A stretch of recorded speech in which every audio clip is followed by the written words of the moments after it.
I did. I'm trying to look like my kids. Fired up. I was getting a little worried here.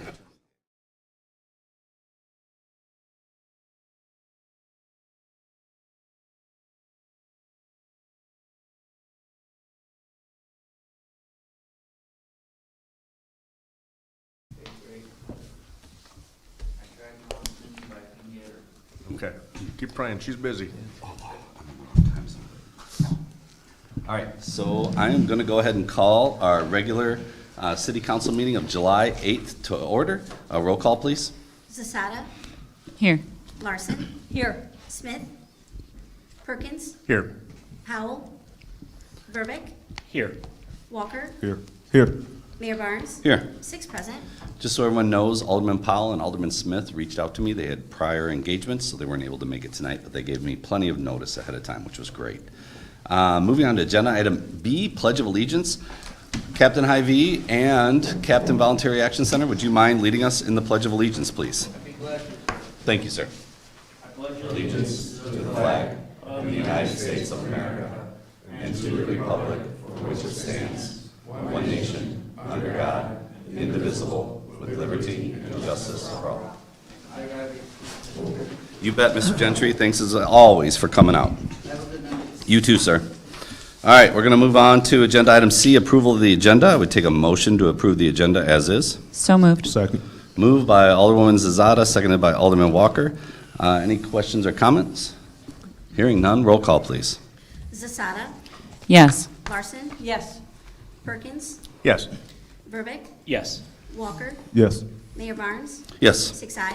The agenda has been approved. Moving on to agenda item D, presentations. We have none. Agenda item E, public participation. We have one for this agenda item, and I know there's a few of you for L1. I'll definitely call you during that time. But Lynn Fazekas, please. And as a reminder, you have 3 minutes, ma'am.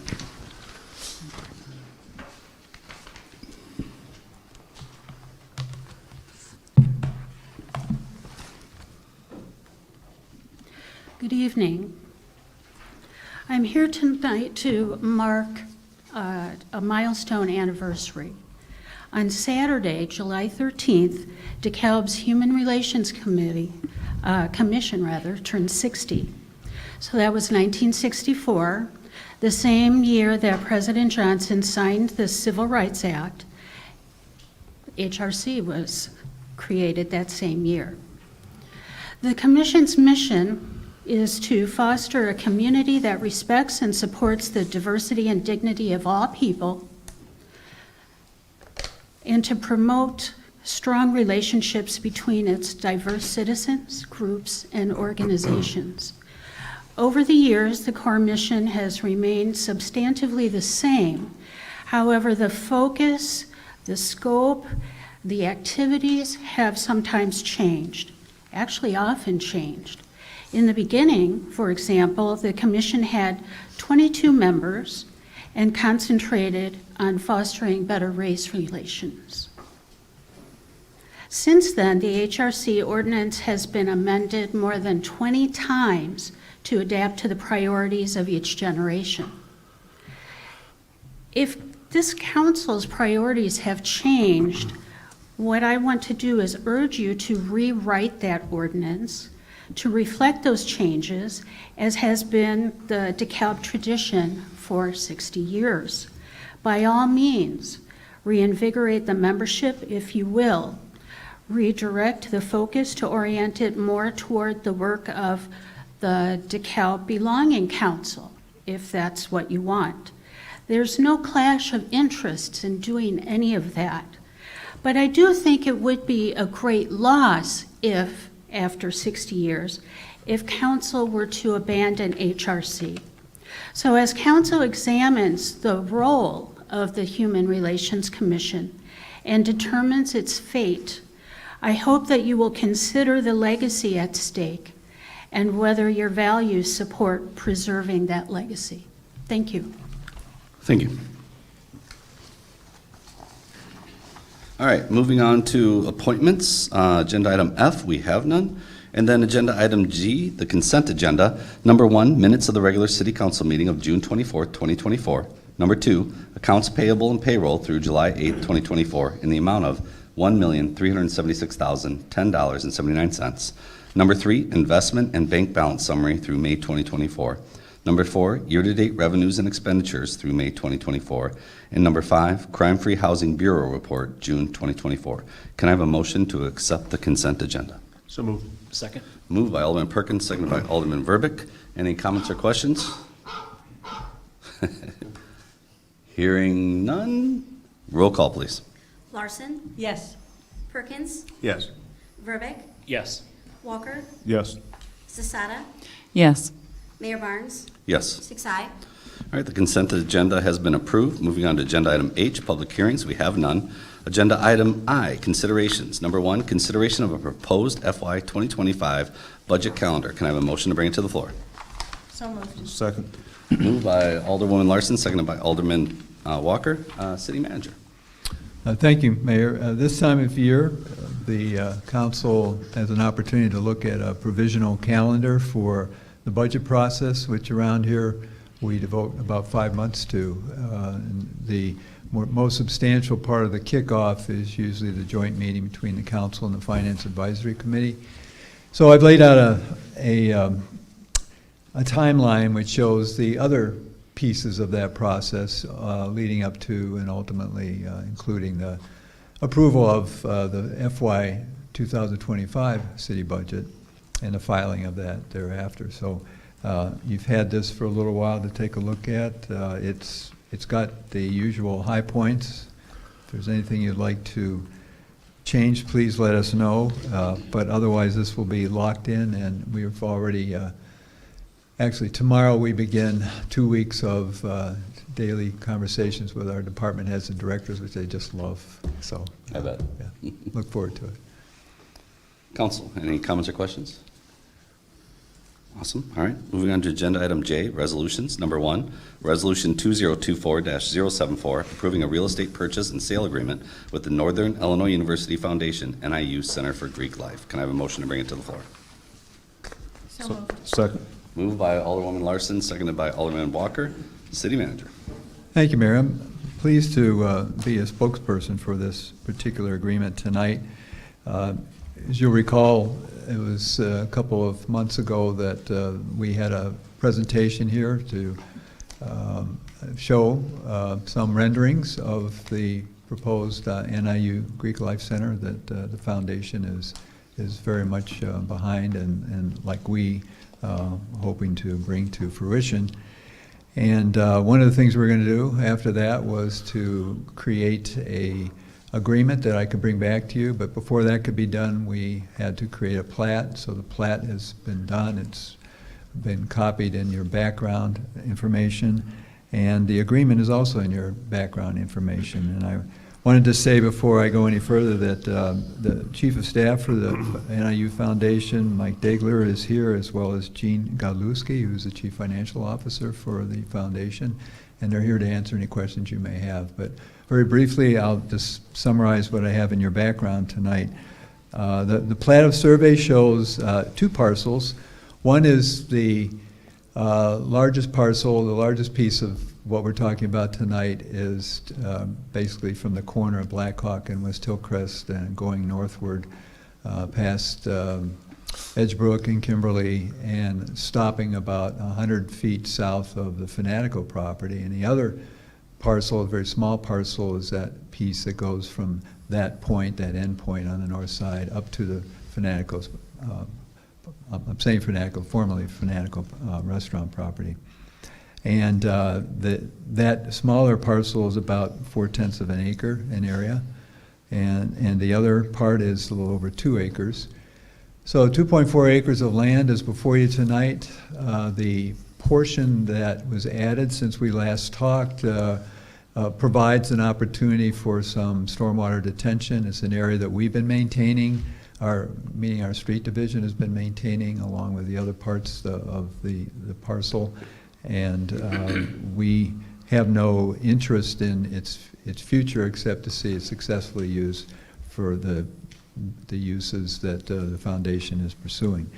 So the features of the agreement include the transfer of both those parcels to the NIU Real Estate Foundation, which is a is a subset of the NIU Foundation for this purpose in the amount of $200,000. The market value of parcel 2 was agreed in our conversations leading up to this agreement to be equivalent to the routine closing costs, and as the city has already provided the plat of survey, those closing costs will be borne by the foundation.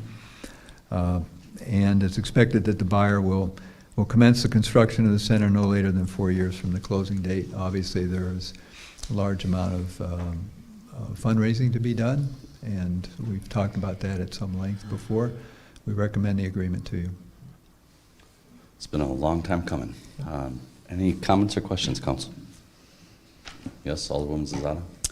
I believe everyone knows where I stand on this, but I just want to explain my no vote in advance because I feel like no votes should be explained. I just don't believe that this is the highest and best use for the community. So I will be voting no. Then at this point, City Manager, if that's the case, then I would probably recommend a motion to table this since we're missing 2 council people. It takes 6, a supermajority, to convey the property, so. Correct. Yeah, so I would take a motion to table this tonight then, so we can discuss it. Yes. Second. Moved by Alderman Larson, seconded by Alderman Perkins. Any questions or comments on that? All right, roll call, please. Perkins, Yep. Verbic, Yes. Walker, Yes. Zasada, Yes. Larson, Yes. Mayor Barnes, Yes. 6 aye. All right, this agenda item has been tabled. I really appreciate you coming out tonight. I'm sorry we're at that point where we actually have to push this another 2 weeks. We've been working in good faith with Northern Illinois University for a long time. Alderwoman Zazada has her reasons, which I completely understand, but also know there's council members like myself that really believe there's hundreds and hundreds and hundreds of students that reside in Annie North, and this is a great development opportunity. One, to be able to reinforce the student life that is vibrant in that area and has been there for 1960, I think is when Greek Road was formed. So there is support out there for this particular project. It's just tonight with 2 council members being absent, we won't have the votes to be able to move it forward. So I'd rather everyone's able to be here and weigh in so we get the full support of council, or a majority, super majority of council to be able to support this particular project. So at this point, we have to table it till our next council meeting, which will be the 4th 22nd. Monday. What? 22nd. July 22nd. So there's no reason in the world to stay. We appreciate you coming out, but you can definitely go on about your way. We've got other items on here that do not pertain to Northern Illinois University, and I know you two are probably very busy professionals out there. So have a wonderful night.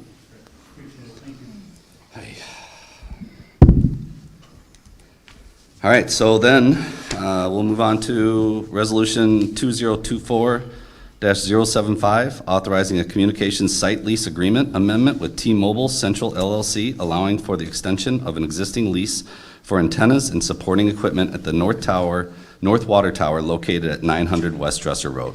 Can I have a motion to bring it to the floor? So moved. Second. Moved by Alderwoman Larson, seconded by Alderman Perkins. City Manager.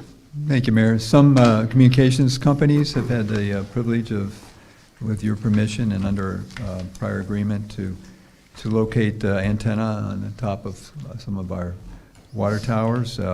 T-Mobile's one of those. We've had a good experience with them. They've been paying us just under $33,000 annually in the last 12 months, and there's been a 3% cost of living annual increase baked into that contract. They've asked for an extension well, actually it's 4 5-year terms, and then it's a year at a time after that, and that's usually what we do, and that's typical of the organizational preferences of these communication companies. At any time after those initial terms, the extended terms can be broken by either party with prior notice. So they've proposed to hike the annual rental, and but still follow the same 3% annual increase. This money goes into our Fund 420, which helps with purchase of vehicles and other types of equipment. we have benefited to the tune of over $1.5 million in the last 29 years on this, and it's a nice steady income. I don't think we can get any more. I want to thank Brian Faber for doing the negotiating, and we recommend it to you. Council, any questions on this item? Alderman Larson? Just something that went across my mind when I was reading this today. Do we have any, like, insurance worries, like if some of their equipment would damage our water tower, if our water tower would damage their equipment? I'm assuming that that's all covered. We Good don't have to question. worry about Yeah, that? there's a hold harmless, and they hold us harmless for, for events that aren't of our making, obviously, but, yeah, Okay. acts of God and so forth, yeah. Any other comments or questions? Hearing none, roll call, please. Verbic, Yes. Walker, Yes. Zasada, Yes. Larson, Yes. Perkins, Yes. Mayor Barnes, Yes. 6 aye. Resolution 2024-075 passes. Number 3, Resolution 2024-076, authorizing a professional services agreement with Engineering Enterprises Incorporated for design engineering services for the lead service line replacement program, Year 1, in an amount not to exceed $79,836. Can I have a motion to bring it to the floor? So moved. Second. Moved by Alderwoman Zazada, seconded by Alderman Verbic. City Manager.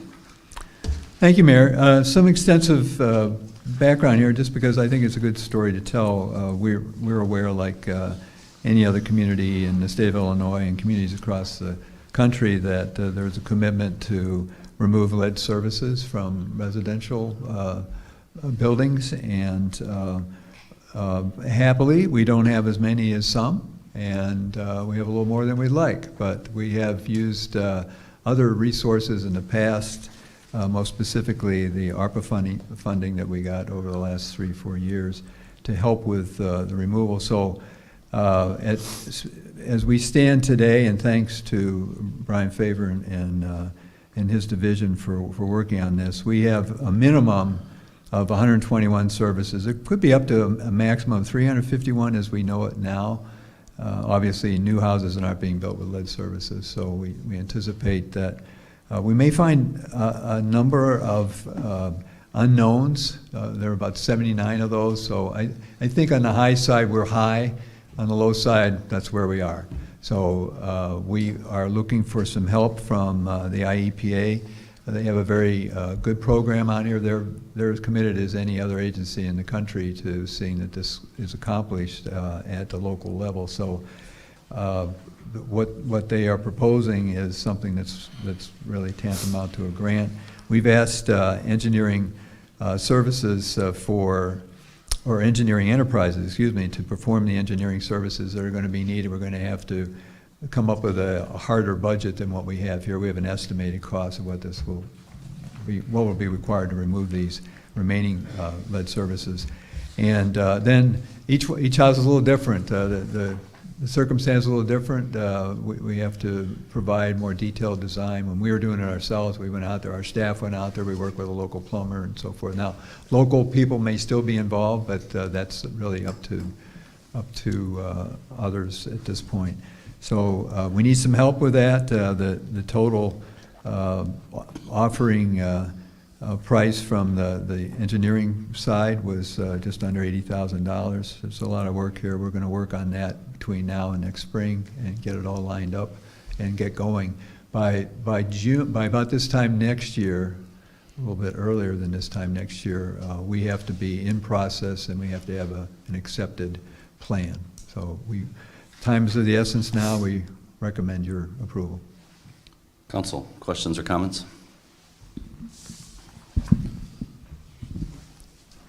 Fantastic. I know, I mean, that's still a lot of lines that are out there, but I got to commend our water department. Has been doing a phenomenal job trying to knock those down. For those that are listening and those in the audience today, we are just ranked recently 6th in the nation in a whole competition for best tasting water.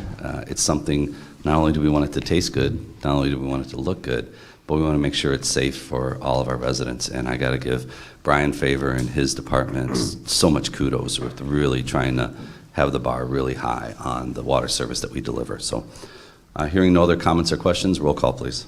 Walker, Yes. Zasada, Yes. Larson, Yes. Perkins, Yes. Verbic, Yes. Mayor Barnes. Yes. 6 ayes. Resolution 2024-076 passes. Number 4, Resolution 2024-077, authorizing the purchase of NIBIN ballistic imaging equipment to Evidence IQ utilizing grant funding in the amount of $24,999 for the DeKalb Police Department. Can I have a motion to bring it to the floor? So moved.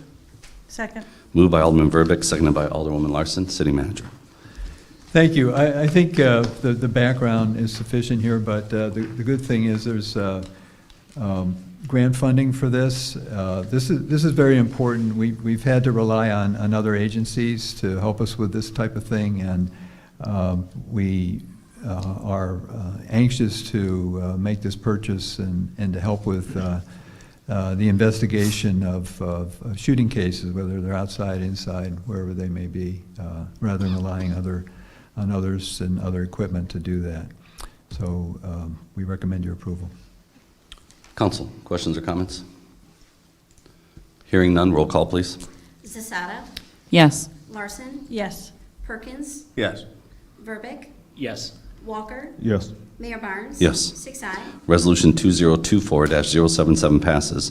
Number 5, Resolution 2024-078, authorizing the purchase of a 3D laser photographic scanner and related equipment from FARO Technologies, utilizing a combination of city and grant funding in an amount not to exceed $77,276.11 for the DeKalb Police Department. Can I have a motion to bring it to the floor? So moved. Second. Moved by Alderwoman Larson, seconded by Alderwoman Zazata. City Manager. Thank you, and likewise, a very important piece of equipment that we've been saving for a while. We have some partners in this. As you can see by the background, the County State's Attorney's Office has agreed to help fund us with just under $10,000, and we got a justice grant in the amount of about $22,000. Our share is $45,000. Well, why is it so expensive? Well, the technology is first class. It basically, you watch the old movies, they've got a lot of people taking flashbulb pictures, hundreds of those in a room. This is, you set up a tripod in the middle, it can do a 360, not only of a crime scene, but if you want to train people in a four-walled space, and you want to set up some simulations that show different hazards and different threats, it can also be used for that. So it's something that has been on the list for a number of years. We had this in the budget, so the $45,000 local share is already provided for. We recommend your approval. So no more lines of string from the wall down to the floor like you see in the movies. You know, Not this is a likely. whole- Don't think so. Well, it's going to definitely expedite the process for Yeah, us. I'm So, sure.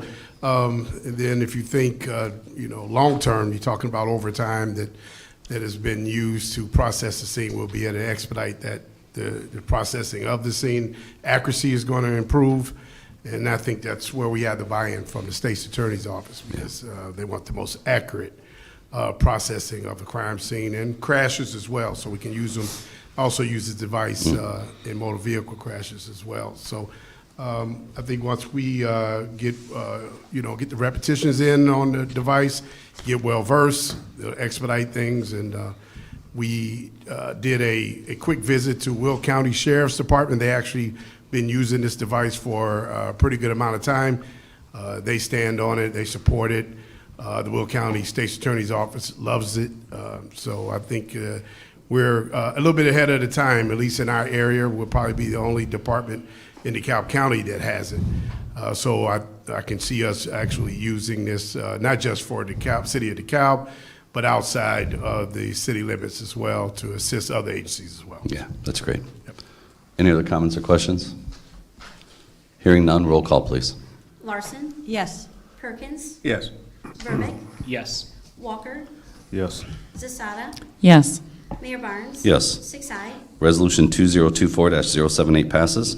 Number 6, Resolution 2024-079, authorizing subrecipient agreements in the amount of $56,931 with local agencies for Community Development Block Grants, CDBG, year 2024, public services funding from April 1st, 2024 through March 31st, 2025. Can I have a motion to bring it to the floor? So moved. Second. Moved by Alderman Perkins, seconded by Alderwoman Zazata. City Manager. Thank you, Mayor. We're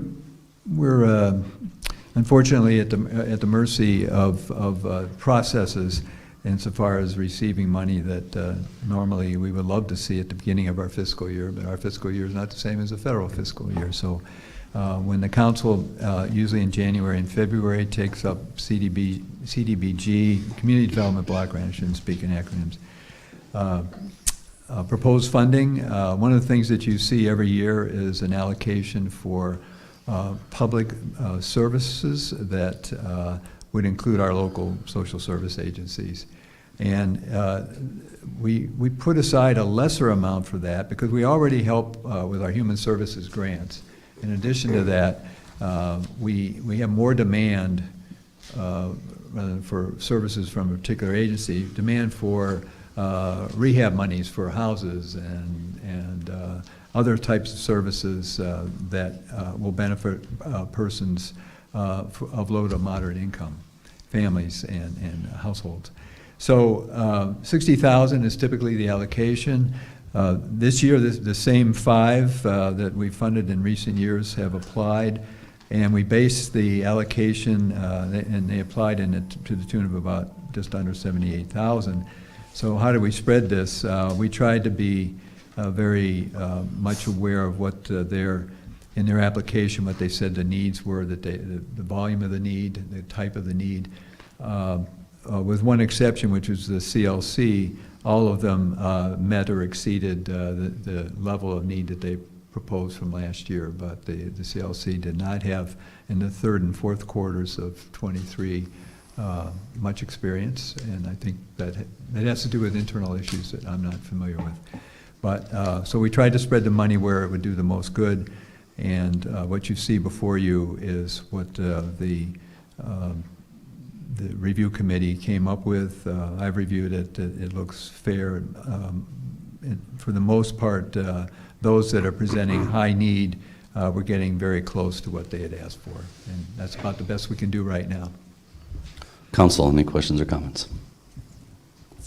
Hey, I'm sorry. Yes, Alderman Walker. Yeah, I don't know if this pertains to this, but where are we at with the Safe Passage building? I don't know if you would know. Are they going to build a building there over on Grove? Oh, Do you have any idea? not exactly germane to this, but, Yeah, I know it, but they're still in the fundraising Okay. stage and making some progress, I understand, so that's what I know. Yeah, Alderwoman Underwood came out, or Alderwoman Underwood, Congresswoman Underwood, I think it was $2.5 million. Yes, correct.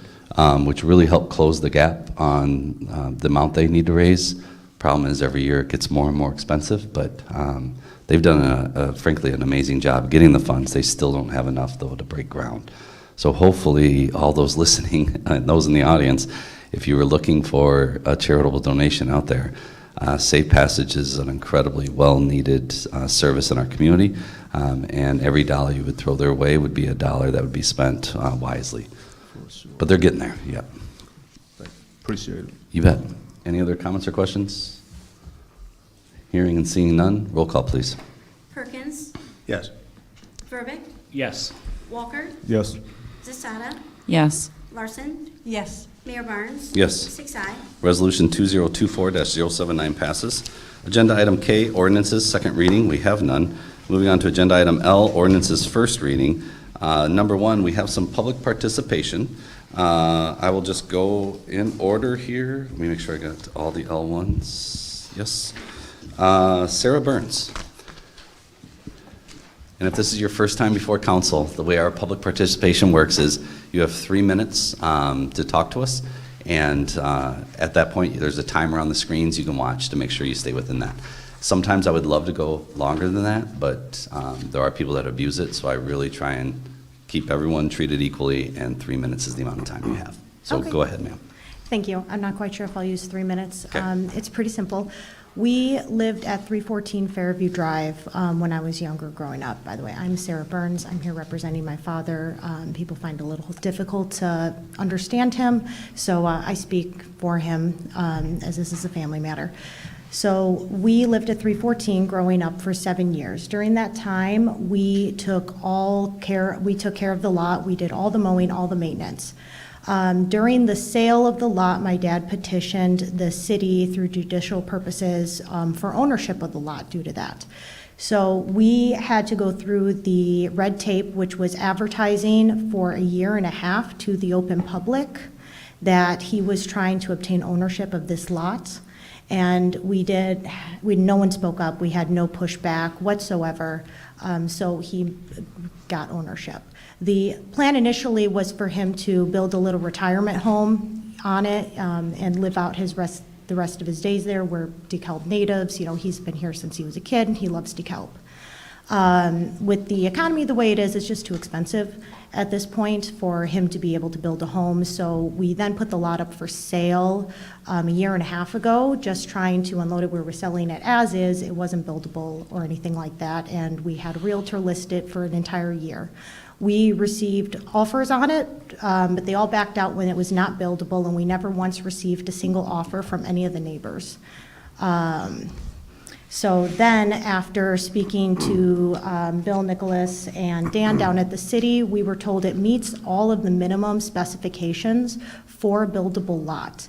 The plat also was added a 70-foot setback line and everything needed to make that lot conform with all other properties in that residential subdivision. So after all that work and all the, we had to pay for everything, property taxes, he's been paying the property taxes all these years. We just would like it to be approved so we can sell it and pretty much move on. Thank you, ma'am. Appreciate it. Can I ask a question here? Yeah. Since you're, how much did you guys pay for the property? In real estate taxes, No, just for the green space.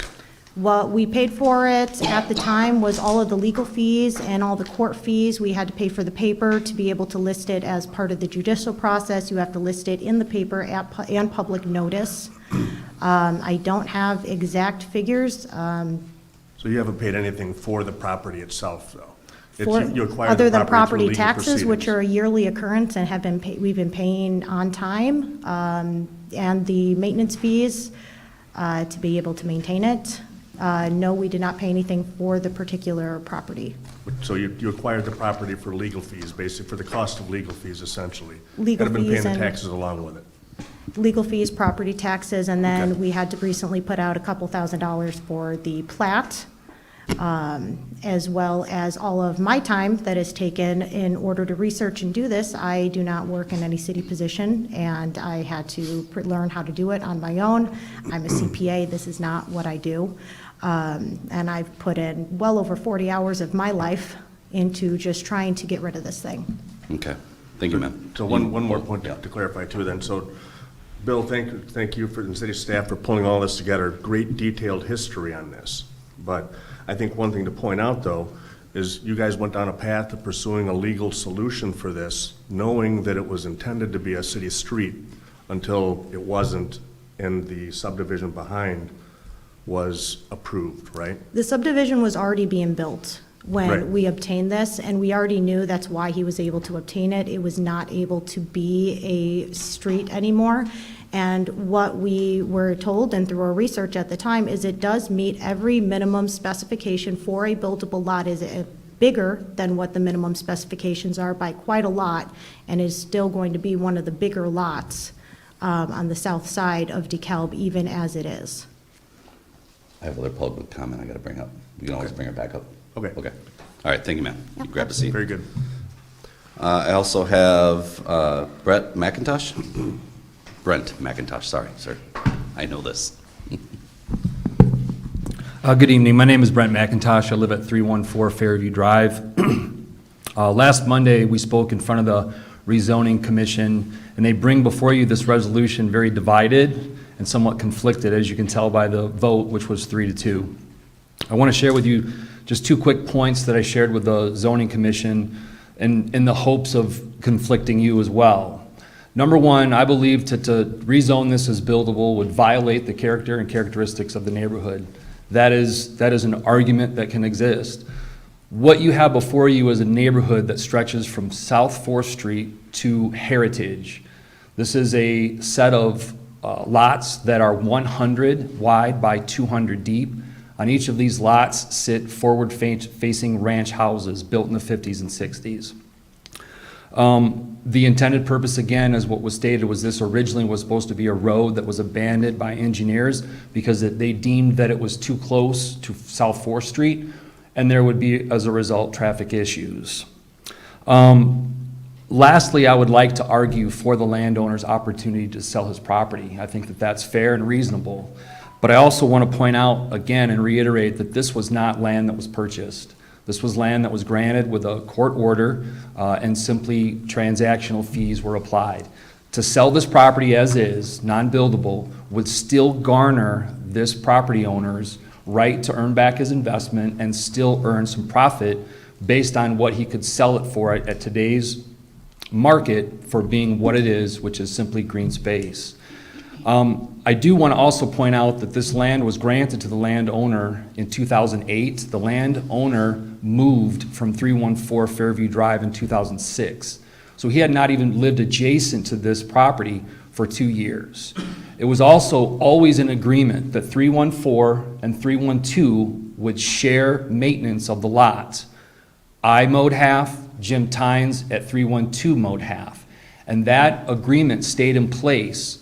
In 2008, we had no idea that this property was acquired. We continued to take care of it for 12 years without any kind of notification. I cut down trees off it, I spread fertilizer, I mowed my half of what I thought was my responsibility. We only stopped maintaining this property when in September of 2020, a for sale sign went up. And again, unbeknownst to us, we had no idea who owned the property. We always thought it was just either county property at the time, and then once the city annexed us, I don't remember when, but then it became city property that we just maintained. So again, I urge you to vote down this resolution, and I close with the notion that just because, again, someone has a right to do something does not mean that they're right in doing that. This would again violate the character and characteristics of the neighborhood that stretches from South 4th to Heritage. Thank you, Thank Brent. you. Appreciate it. Then I also have Ellen Tyne. And as a reminder, Ellen, you have 3 minutes. Yes. No I worries. see Brent got exactly 3 He was minutes. perfect, and, yes. My husband, Jim Tyne, and I have lived in that property at 312 Fairview Drive since 1989. At the time that we purchased the property from Bernie Hickey and Mary Hickey, Bernie had told us that he had been mowing all of the property at that time, and when we moved in, because of the fact that we did not have a riding mower, we split it with the neighbors. That was the arrangement all through our residing there until the for sale sign, like Brent said, went up. My husband Jim shared the mowing with Larry Burns when Larry Burns lived there. So their talk about the fact that they mowed the whole property is not accurate. We did not realize until that for sale sign, like Brent said, went up, that it was purchased or acquired by anybody, because it wasn't purchased, it was acquired. And once again, it will just change the whole nature of the neighborhood by creating this skinny little lot with a very small space for a house, because of the fact that this zoning will be 70 feet setback and then 30 feet setback from the behind. And when you take in a narrow, you have to cut off the 66 feet on each side for the property line, you're creating extremely small, narrow plot to build a house. So it really is, an affront to the neighborhood to create something like this. And we really desire that you vote no on this. I know that the zoning commission was very conflicted about it. They couldn't even get a second on the motion that they made the first time around. And so we do ask that you also vote no. Thank you. Thank you, ma'am. All right, can I have a motion to bring ordinance 2024-031, approving the final plat of the LNS re-subdivision number 1, Fairview Drive, Larry Burns, ordinance to the floor? So moved. Second. All right, moved by Alderwoman Larson, seconded by Alderwoman Zazada. City Manager. Thank you, Mayor. There's a fair amount of background here, a graphic that locates the parcel that's been described here tonight. I would just like to stick to facts and things that bear on your legal responsibilities or not. First of all, the parcel has never been owned by the city. It was never. There was a wording on the original plat saying it would be dedicated to the city. It never was.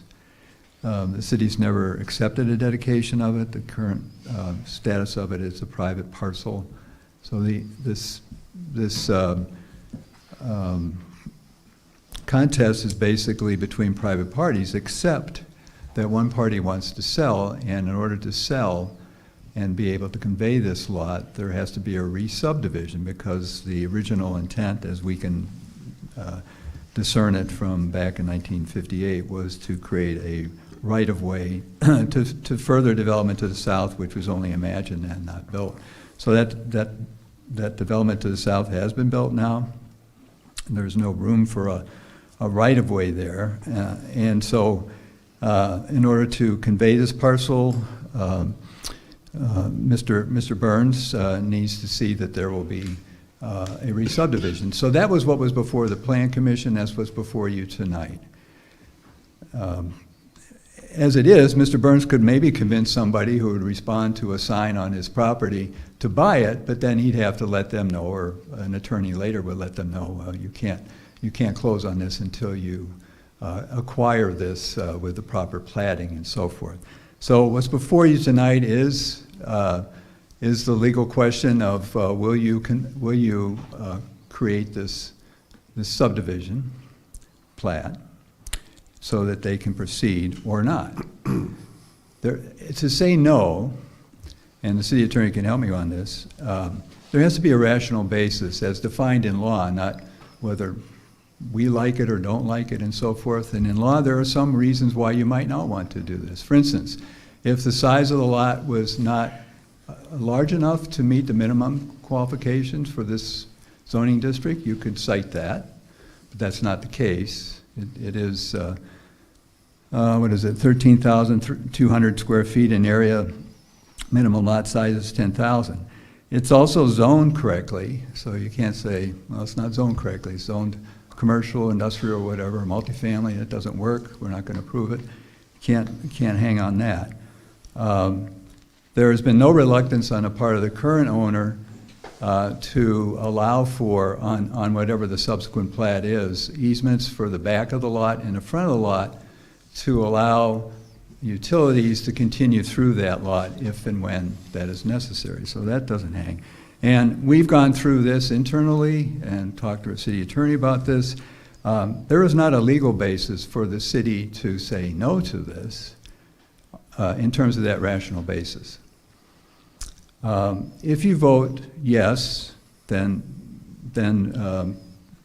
things will follow from that. If you vote no, what's likely to follow is that there will be a suit filed against you to establish what you think the rational basis is.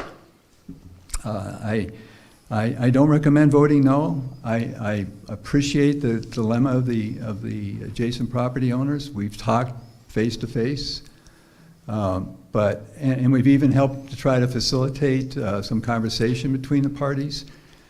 But here we are, and it comes down to a vote on a legal question, not a personal question, not an emotional question. So that's what's before you tonight. So just to summarize from my own head, then I'll open up for questions.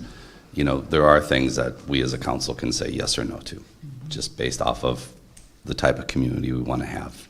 But what you're saying is, in this particular instance, us saying no, there's legal precedents out there that most likely, without true justification, I mean, I get it's a smaller lot and all those things, but without a reasonable, like you just laid out, reason why we can say no, most likely if there was a suit filed, we would not be victorious in that. That's right. So the council, the corporate authority, is you personally now. It's been other people over time. And in that time, we've never owned this. But we do set the rules for how things can be developed in certain zoning districts. And they've met the rules.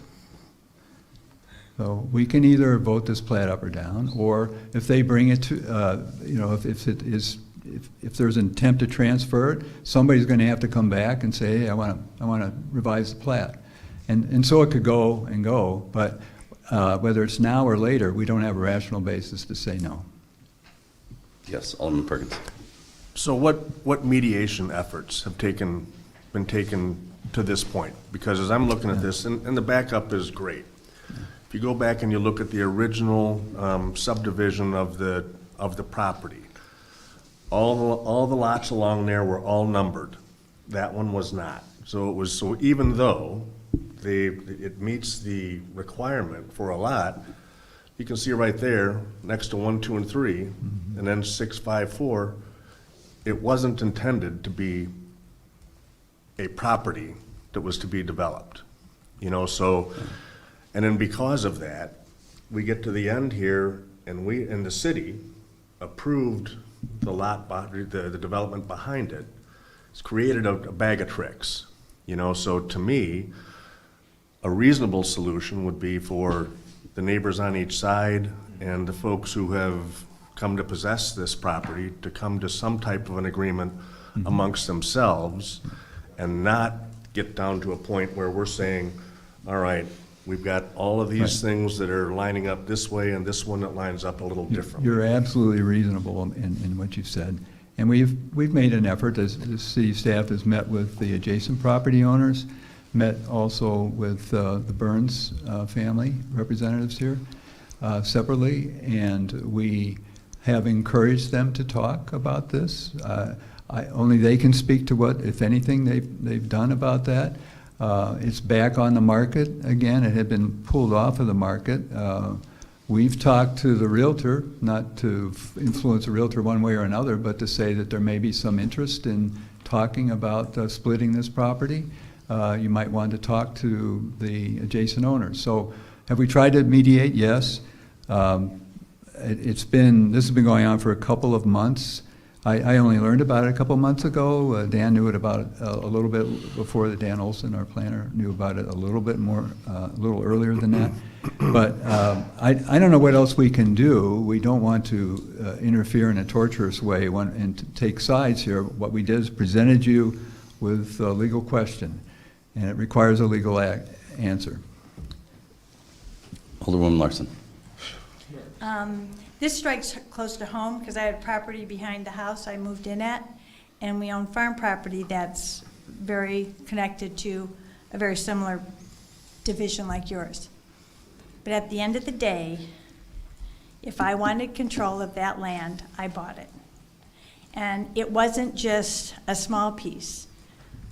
My husband and I had a mortgage, 26 acres, subdivided with 10 different people, because I wanted control.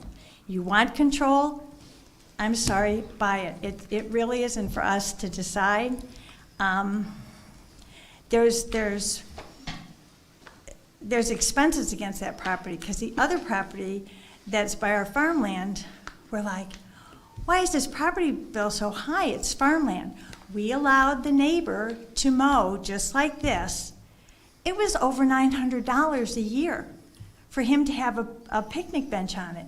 And we're like, if you want it, at least pay us $900 a year. Here's the property tax. This is the difference.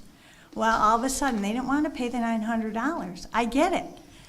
We didn't either, because it wasn't land we could put farm on it. So I feel for you. You want it the way it's been. All I can say is try to buy it somehow, because then it's yours.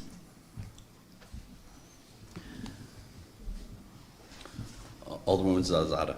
No, hey, sit down, sorry. Just so everyone understands, it's a public meeting, but what it means is we have to perform our meeting in public. So if we need you to come up, we'll come up, but this is our opportunity now to be able to discuss and talk. Sorry to be so blunt on it, but that's just the procedure. Yes, Alderwoman Zazada. So just to be clear, I voted to talk about this because I wanted closure for you guys. I didn't want this to just not be resolved today. So, so I have some questions. I mean, you made a motion, you seconded to bring this to the floor? Yes, Okay. thank you. Clarification. Right. So I'd like to know how much it's selling for. I'm looking it up online. I'm not finding it really fast. I will note for the council's awareness, the property taxes for this piece of land are $234.96 a year. And I want to ask, I guess what I'm thinking among all this is that your purpose in selling, or rather your purpose in re-subdividing, I imagine is that the real goal is to stop paying property taxes. That's what I imagine? Okay, and they're nodding their heads in agreement with that. And so, can you guys tell me how much it's on the market for? Sure, go ahead.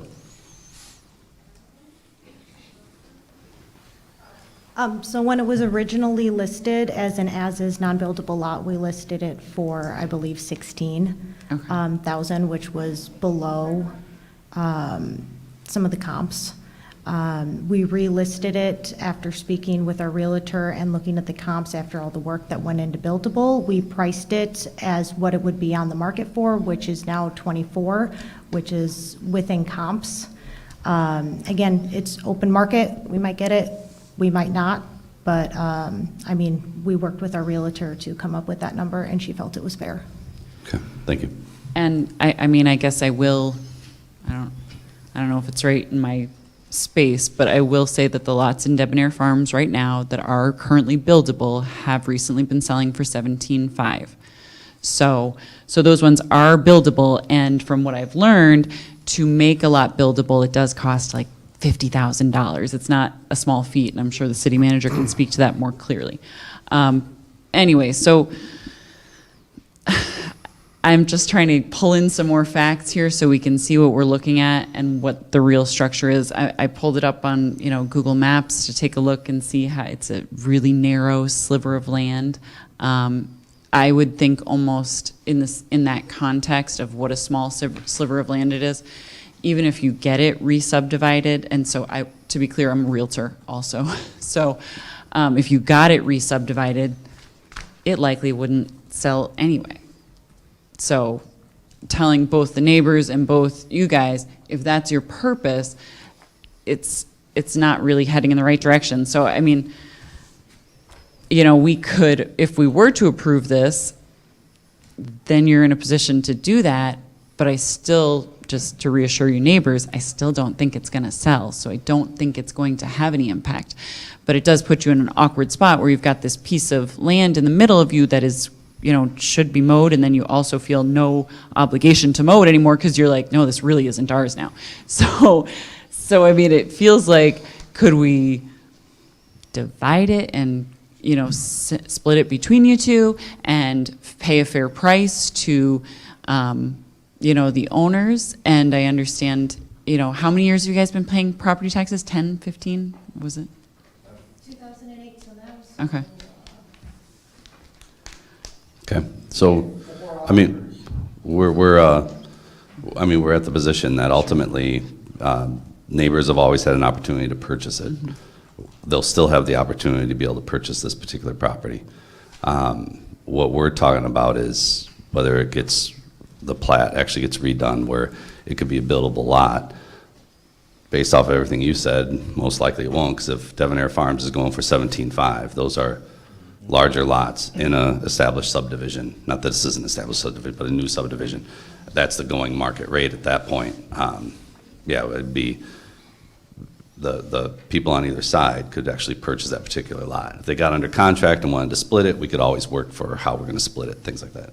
Alderman Walker, and I'll get to you, Alderman Perkins. All right, so look, I'm just trying to grasp all this and make sense of it. So, you lived there 2006, the Burns, right? You lived there 2006. Your family, whatever. Like, when you live there? I'm trying to remember. I was a child. Okay. Well, I'm just Mid-2000s. You guys help me out too. Until 2006. I'm just trying to get it all together here. Just They so were we there, can- they were there until 2006. Okay. Oh, you were there. Okay. And you took care of it. So, and you guys did the right legal things to go ahead and, get it because maybe down the line you want to make some money, or let's just call it what it is. You want to make some money, or you possibly want to build a house on it. That's just what that is. But then we have these two people that live on each side. You said you've been helping take care of the lot as well. Since 1989. But you just didn't go and do the legal things that they did, which I get it. And you guys just like, we're just taking care of it, and we don't know whose it is or if it's even available at all, basically. There in 2006, took care of it until 2020. Okay, now did you know that that lot was If available we're or gonna, someone owned it? we're gonna have to, you can come up to the microphone, Yeah. because people at home have to be able to hear this conversation. Yeah, I'm sorry, I just got. No, no worries. So did you, when you bought the house, did you know that that lot or that land was already taken, or did you just, like, what'd you think? When we bought 314 Fairview Drive, that lot at that time was county and it was vacant. Gotcha. And when we moved in, we met with the Tynes, and Jim kind of gave me the deal with, hey, look, I mow this half, you mow this half. We share responsibility, and I was okay with it. And that's what we did until, like I said, 2020. And then, and like I said, in '08, it was acquired, and we had no knowledge of that acquirement.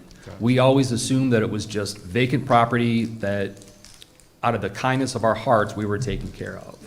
So can I jump in here for just a second? So if we can bring up the print that has, the old print that shows it as blank and unnumbered. There you go. So if you look at that one there, and this is just my guess, tell me if I'm wrong here, Bill, on it, but I think that was subdivided, and then at a point when it was built out, whoever had it walked away, and then that little strip slipped through the cracks. Well, the subdivider owns that property. They had designated that in the plat to Okay. be dedicated as a road to the city. It was never accepted, so the subdivider is the one that owned it. Okay.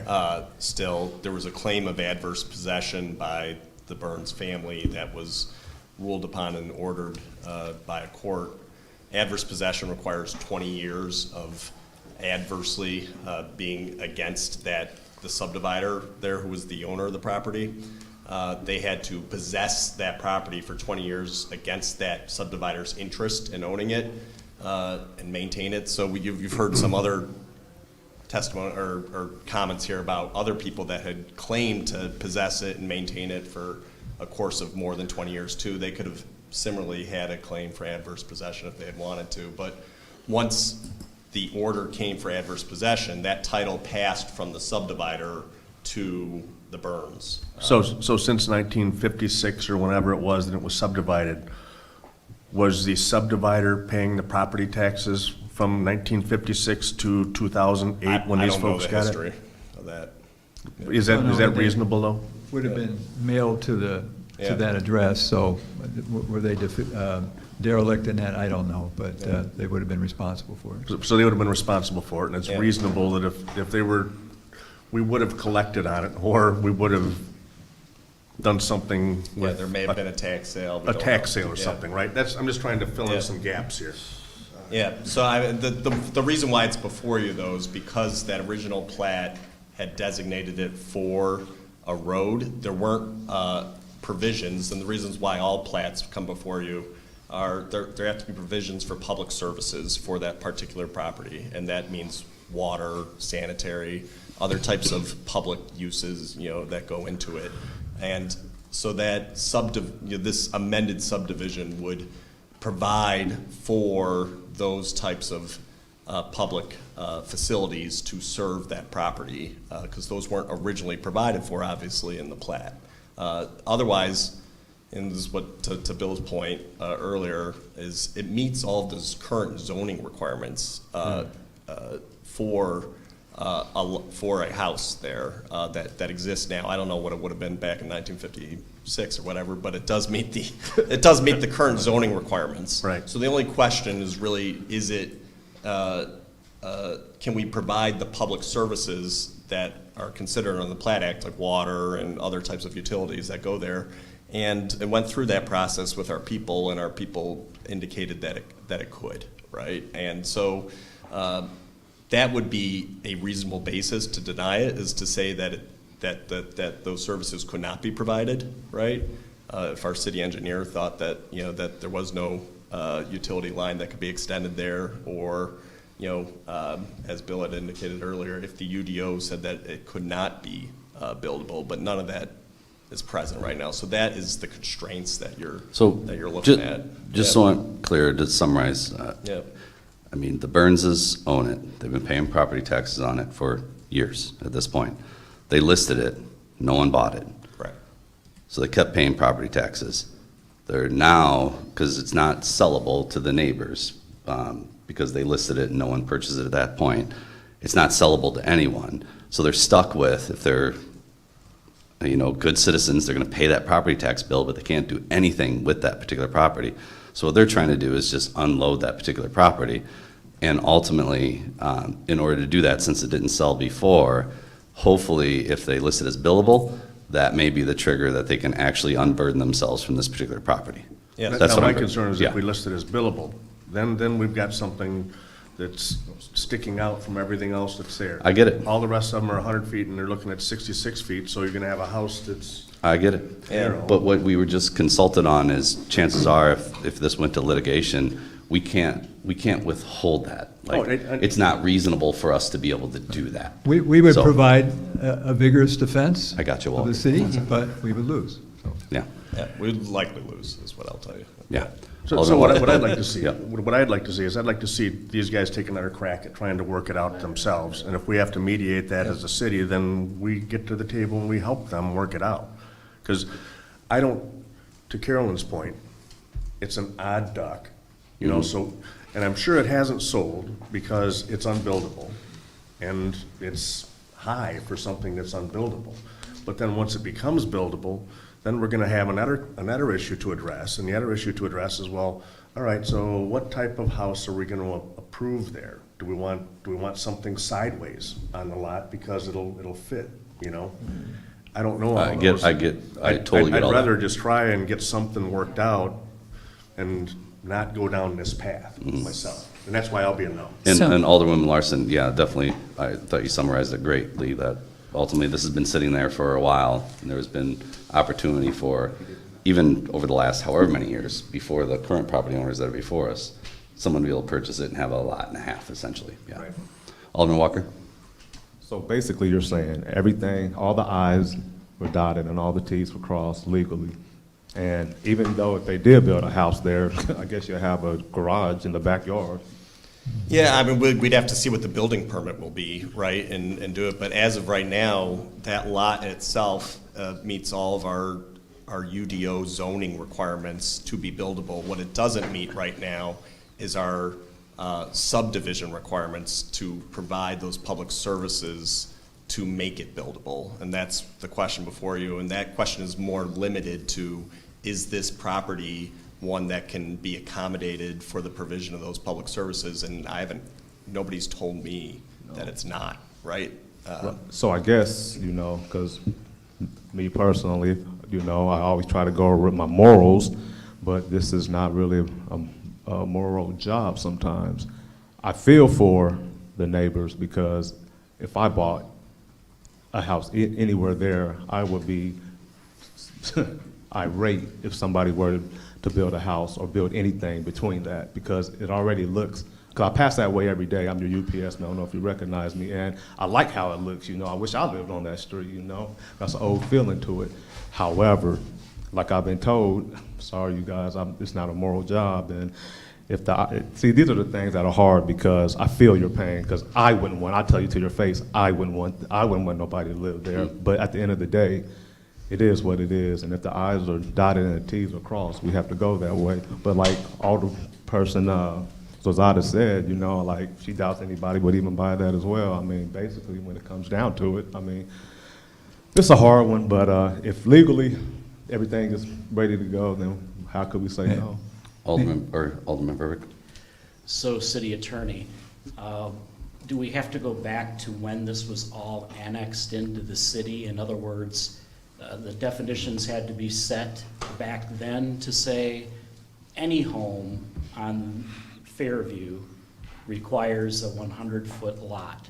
In other words, whether here or anywhere else, how would we get out in front of this so that the expectations people have established over decades continue? Yeah, it depends on what so your question is about the zoning, about whether that lot in itself would be a buildable lot. And something that you could do, separate from the subdivision process, is reconsider your zoning restrictions about, lot size, right? Now, that has to go through the whole UDO, process. Yeah, but wouldn't that open us up So- to every parcel in the Yeah. entire Yes. city? Yes, it would. Everything is a Right. one-off. Yes, And yes. that I would you think can't you make can't it have. for this specific property, is Right, what I tell you right. too, that there's something called, spot zoning, contract Yeah. zoning that you can't do. Can't do it. But you could say that, us in DeKalb, there are pre-existing lots, right, which this one technically right now is not, but there, we want our lot sizes to be this big.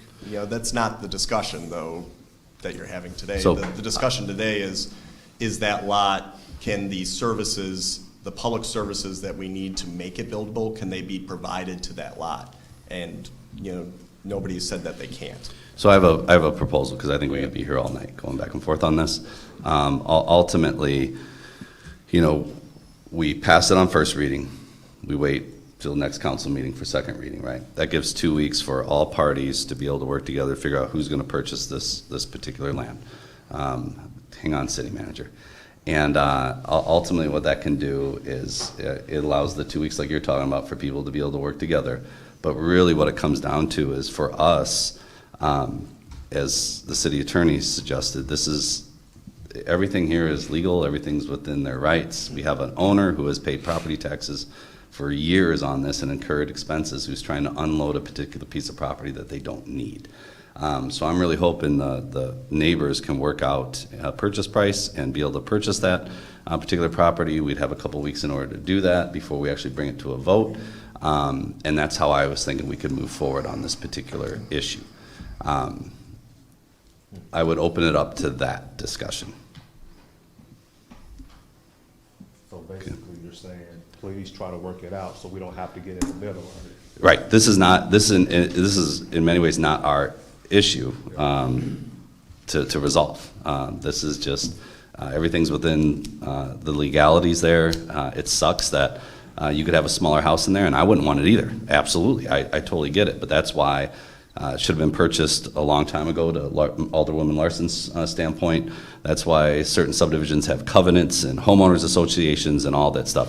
From the city perspective, legally, if we don't approve this, we're just going to get a suit that's going to get filed against us, and we cannot, there's precedents out there that we cannot unjustly withhold this, so chances are we're going to lose the suit, and we're going to be right back in this situation, and it'd be nice if everyone just could resolve this between now and the next time we bring this forward. Yes, city manager. I support the mayor's recommendation here. We would, I think, all be well served by just taking this on first reading, which is not a final vote tonight, and let a couple weeks pass and bring it back. We're all in an awkward position here. Yeah. You especially. It came to you, as the city attorneys explained, as I've tried to explain, in the orderly process that you set up in your codes and ordinances.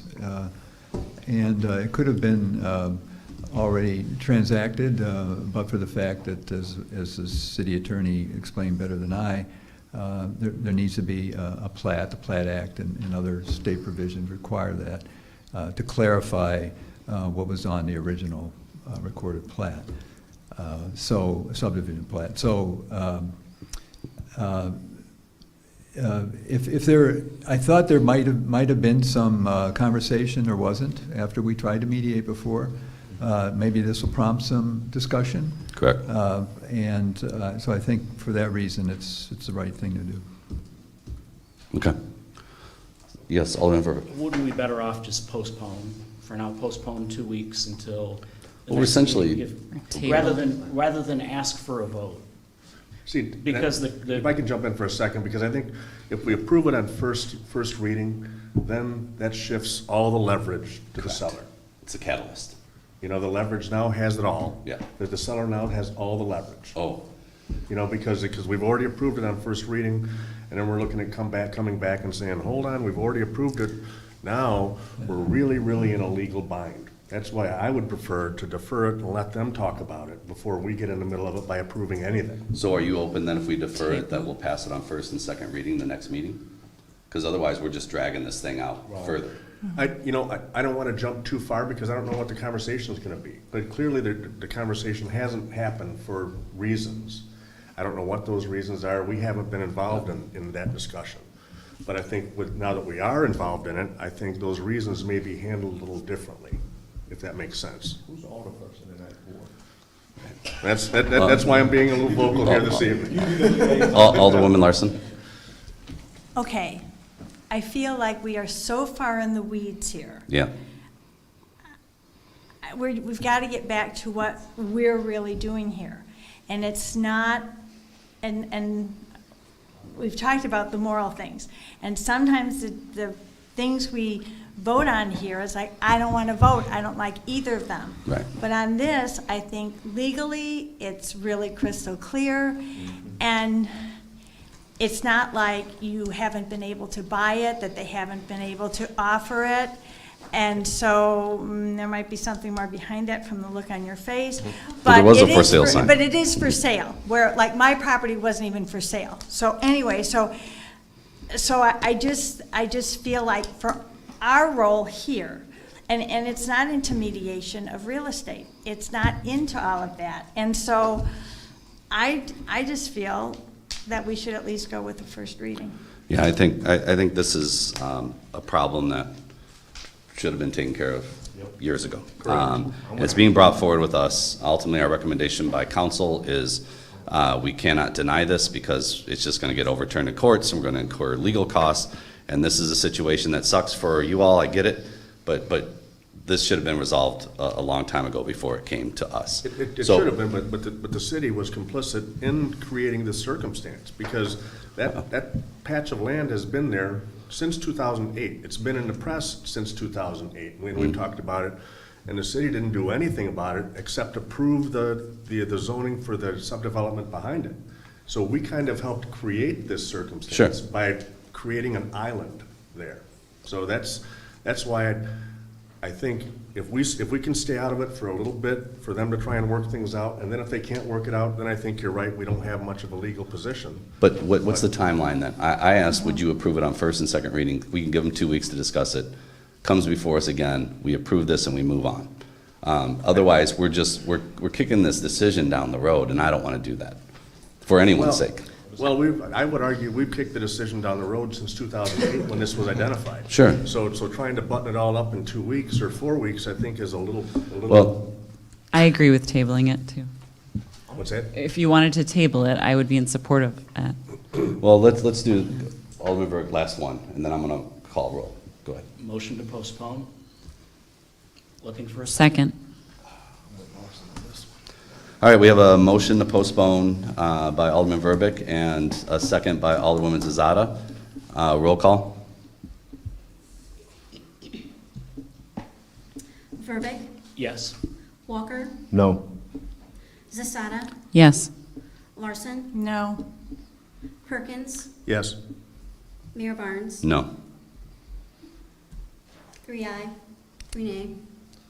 So I believe I'm the veto vote on that? Yeah, well, the motion failed. It did Yeah, not it have a failed. majority Right. of the council members present. Yep. So then I would take a motion to pass this on first reading. So moved. Second. Moved by Alderwoman Larson, seconded by Alderman Walker. This is fun. Roll call, please. Walker, Yes. Zasada, No. Larson, Yes. Perkins, Nope. Verbic, No. Mayor Barnes. Yes. How's that work? Same? No, Same. that one failed too. Yeah. Yep. So, council's elected to act.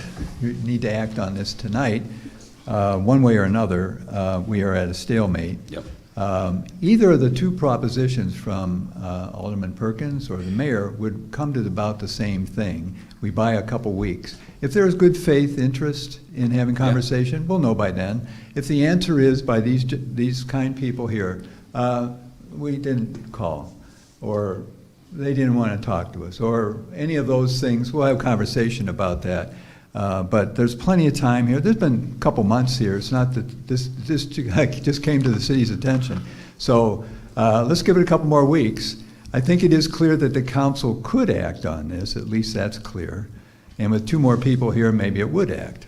So, but we don't have those people here tonight, so I think either one of these would work. I don't know a third way, but So- I think either one Yep. of those 2 would work. So I'd highly encourage the seller, come up with a price that's reasonable, work with the property owners on either side to come up with a reasonable price for this property that they can actually own. They've been maintaining the property forever. I think that would be a reasonable process to go through. No, we're not going to have any more discussion on this. I'm just giving you my thoughts on this. That's what I'm going to encourage you to do over the next couple weeks, because you got to realize you want 25, you're not going to get it, most likely, is what we already heard. You build something in that area, you're going to have a lot of animosity amongst the neighbors. This is a perfect opportunity where you did something years ago, it didn't work out, so let's all just work together and figure out how we can come up with an amicable situation so you all can actually own the property that you've been maintaining forever. All right. Yes. I'm sorry. That's but fine. No, it's we good. are, as we sit here, not even sure if this can be reconsidered at the next meeting without a formal motion. So somebody on the, well, there was no prevailing side. Yeah, it was on the no. On the no side of one of the 2 can say, I move to reconsider and hear this at the meeting on All right, I July would take a motion to 22nd. move to reconsider to hear this at the next meeting. So moved. Second. Moved by Alderman Verbeck, seconded by Alderwoman Zazada. Roll call, please. Zasada, Yes. Larson, Yes. Perkins, Yes. Verbeck, Yes. Walker, Yes. Mayor Barnes. Yes. 6 aye. Thank you. All right, so this has been moved to our next meeting. Good luck. All right, thanks for coming out. No reason to stick around unless you really want to hear the rest of what's going on. I know you all probably have plenty to talk about at this point. So thank you, appreciate your input.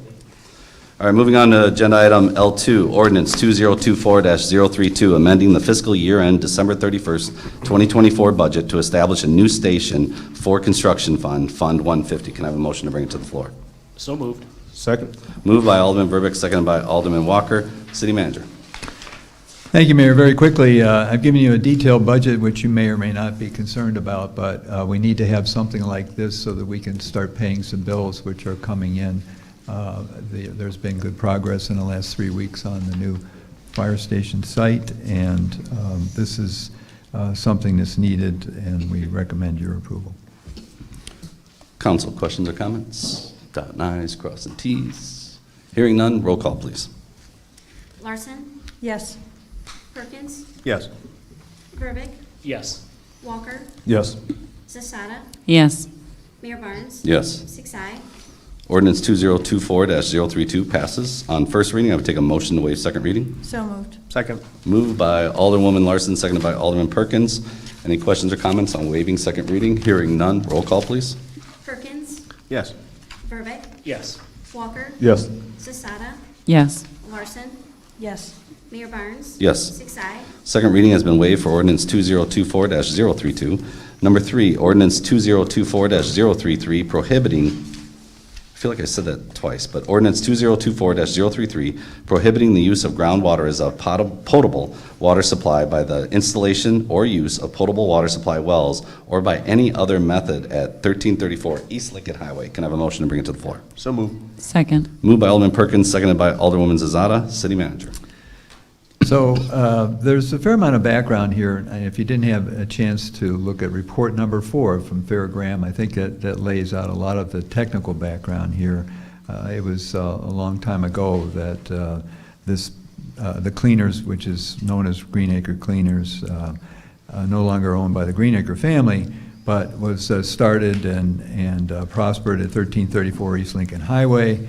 In the course of that early history, there were certain chemicals that were used that were common to the dry cleaning business that are no longer permitted, and the previous owners were interested in defining if there had been any subterranean leakage from floor drains, from cracks in the concrete floors below some of the cleaning equipment.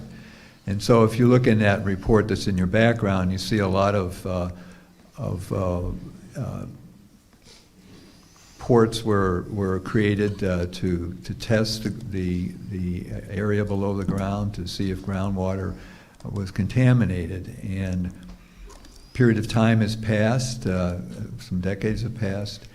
Now, the current owner, the new owners, are interested in learning where do they stand, and they've gone through the process, which is well defined by the EPA.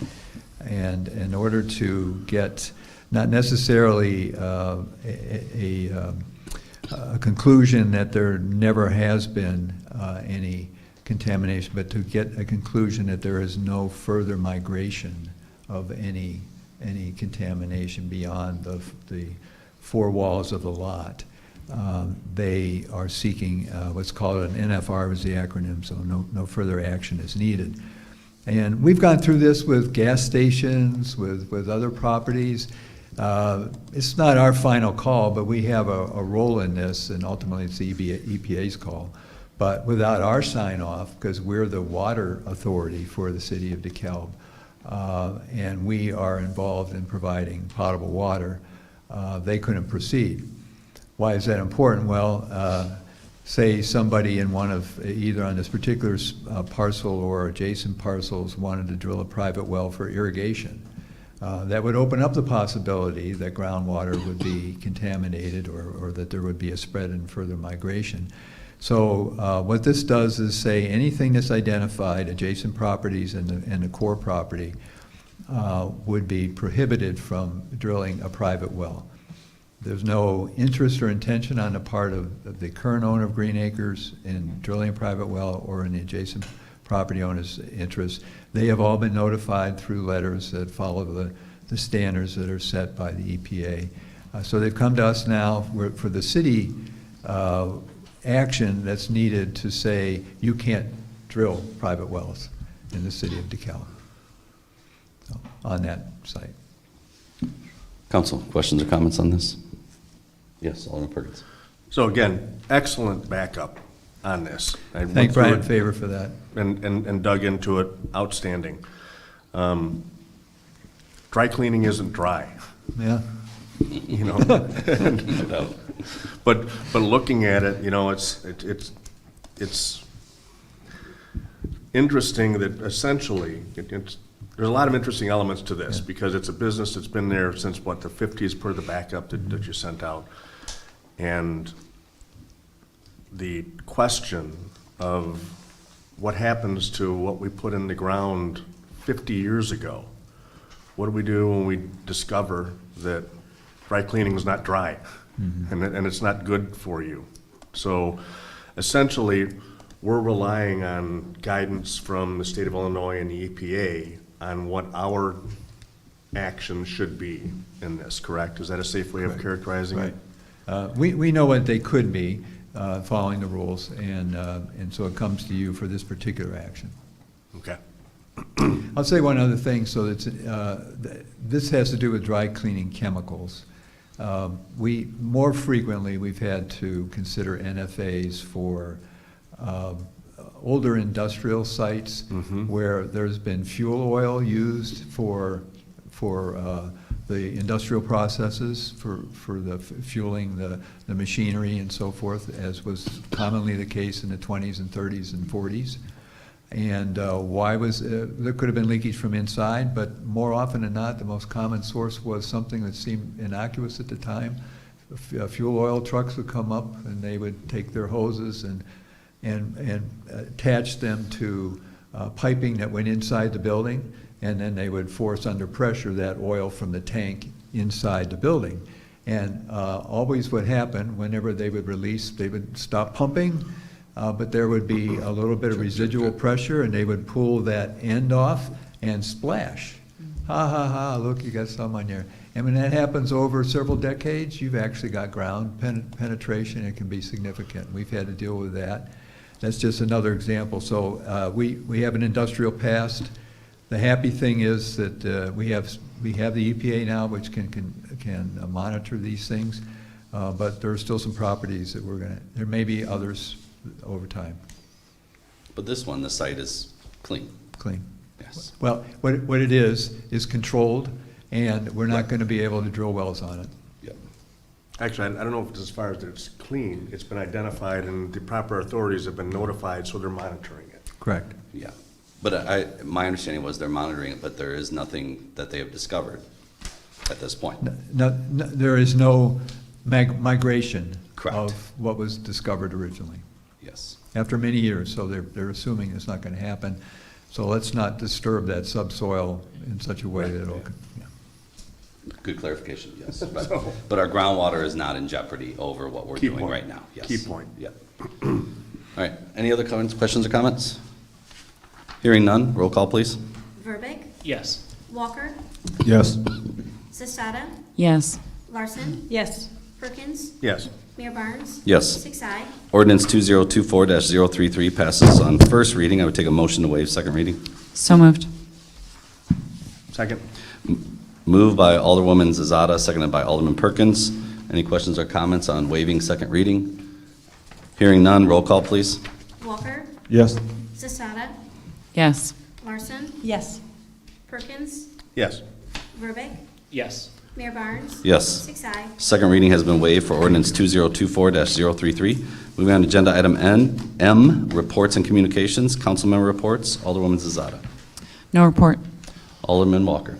The 7th Ward will be holding a ward meeting July 15th from 6 to 7 at the Rock Covenant Church. I got about 25, 30 people last time, hoping for 100 this time.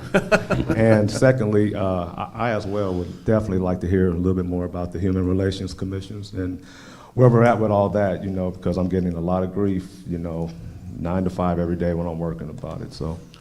Happy to. I've met with every alder person at this point, so I'd love to meet with you, Alderman Walker, and review what is going on with the Human Relations Commission.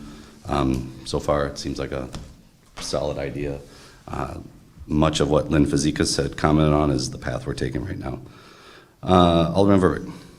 A warm Ward 6 welcome to the Midwest Classic this Saturday at Husky Stadium, 7 o'clock. Come out and check out Drum Corps International's marching bands. There'll be 8 of them, and it'll be pretty spectacular. Awesome. Alderman Perkins. No report. Alderwoman Larson. No report. For me, just a couple quick things. One, went to Fun Jam in the Park on the 25th. Was with Alderwoman Larson. It was a good time had by all. Chief, I got to continue to just give kudos on your team putting on a great event. The amount of kids and people and parents out there, it's just a phenomenal thing. So keep up the great work on that. I also attended an afternoon seminar. It was the DeKalb County Kindergarten Readiness Forum. Career Starts in the Crib. This was put on by the Regional Office of Education. And Birth to 5, which is a state-run program, was there as well. And the focus really is on our children, their development of their brain. 90% of the development happens within those first 5 years. And it was really just opportunities that are out there. They had a great ask of every organization that when you have a child, and I would encourage the city of DeKalb to do something like this as well, when someone in the organization has a child, they have a really cool packet of information to be able to provide the parents that just kind of break down some top best practices, that things you can do to really foster that particular development. And that applies for everyone, every parent out there, in order to make sure that our kiddos are ready to go come kindergarten. So that was just it was a great, great event that was put on, and it was incredibly well attended. Did my usual WLBK interview with T.D. Ryan, and then I went on vacation for a week, which was well-deserved for my wife. So it was a short week overall for city stuff. City Manager, do you have anything? No report. With that, agenda item N, executive session, we have none. Moving on to O, adjournment. I would take a motion to adjourn. So moved. Second. Moved by Alderman Perkins, seconded by Alderman Verbeek. All in favor say aye. Aye. Nay, same sign. We are adjourned.